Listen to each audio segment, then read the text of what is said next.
Welcome back inside our TVG studios. Joaquin Jaime, Gino Buccola. We are 10 horses in into Gino trying to predict the 20 horses that will make up the starting gate on the first Saturday in May. Number 10 for you was Imperia for Kiera McLaughlin. Any other eyes that interest you? One of my favorite.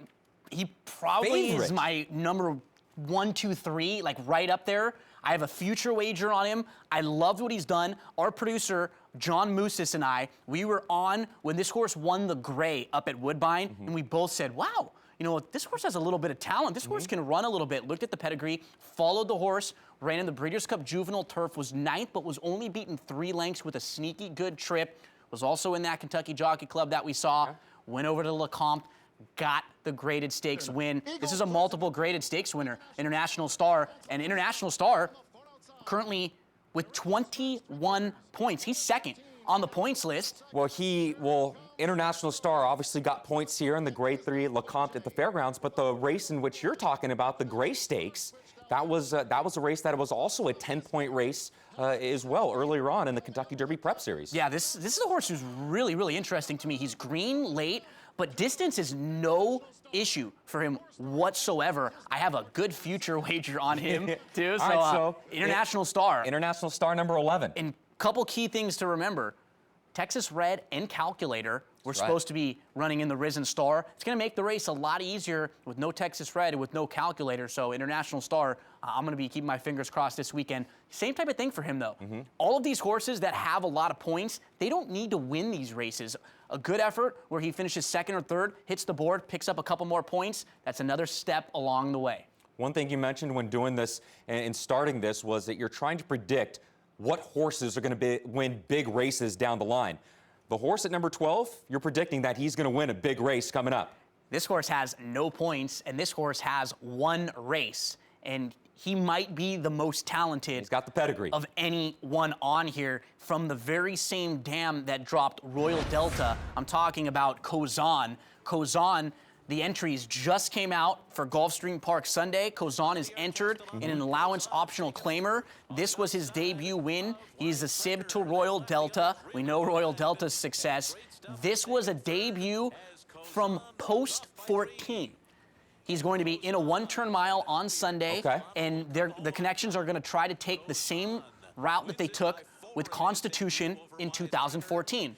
Debut, maiden special weight winner, race 2, win an optional claimer allowance. 3rd start of the career. If Khozan wins impressively this weekend, and he'll be 1-9 to do so, they're going to go right into the Florida Derby in 3rd start of the career, grade 1. So he's going to need points. He's going to need to run well this week. If he doesn't win this weekend, we're already in trouble. He's in trouble already, because now what do? So I'm projecting a monster effort this weekend, and then I'm projecting he's going to be very, very good in the Florida Derby. I gotta admit, that was the first time that I actually saw that backtrack of the maiden win right there. Wow. It was breathtaking. Pretty darn good. It was really, really good.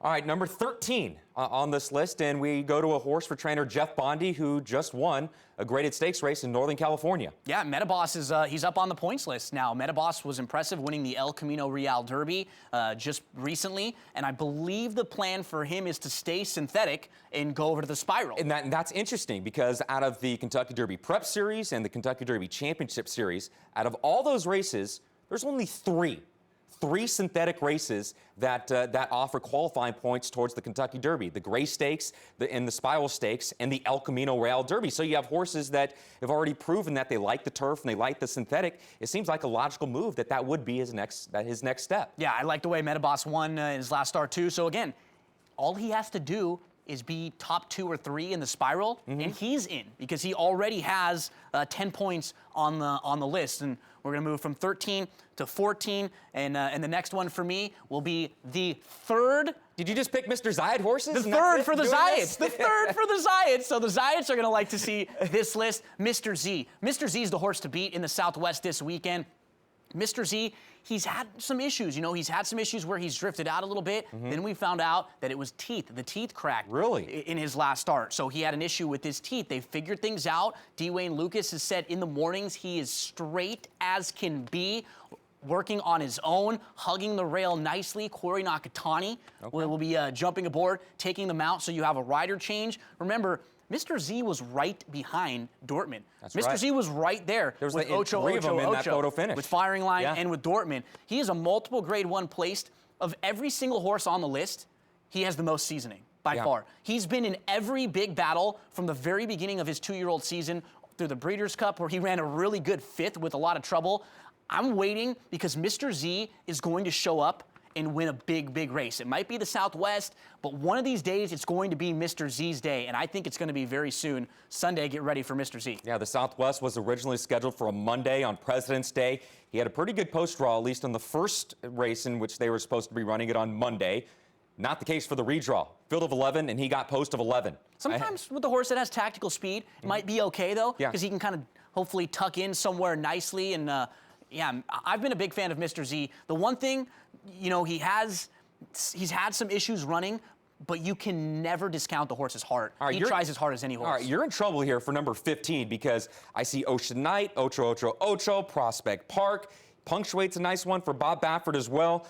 You're going to have some decisions to make. What'd you do? We're going to have some decisions to make. Another one for our good friend, James Lee. Joaquin, Ocean Knight was unbelievably impressive in the Sam F. Davis, was wide all the way around the racetrack, had no business winning this race, but got the job done. I love to see horses like this, seasoned, battle-tested. He's already had a tough trip. That's the kind of trip that a horse like that will have to have in the Derby. You're going to have to be 4 or 5 wide all the way around, bouncing around in between horses. He's going to make the list for me because Ocean Knight is pointing to the Gotham. The issue with Ocean Knight, 0 points right now. Yeah, well, that's the case for trainer Kieran McLaughlin. He has so many talented 3-year-olds at this time of the year and some common ownership in there as well because there's going to be a horse with common ownership for Stone Street Stables and Windstar Farm that's going to be going in the Tampa Bay Derby. That's why he's not going there, but he already did have a win over the Intertrack at Aqueduct, so we'll go with Ocean Knight as number 15. All right, another 5 down. Another 5 are down. That's 15 of the top 20. And Gino trying to select the 20 horses in the starting gate for the Kentucky Derby.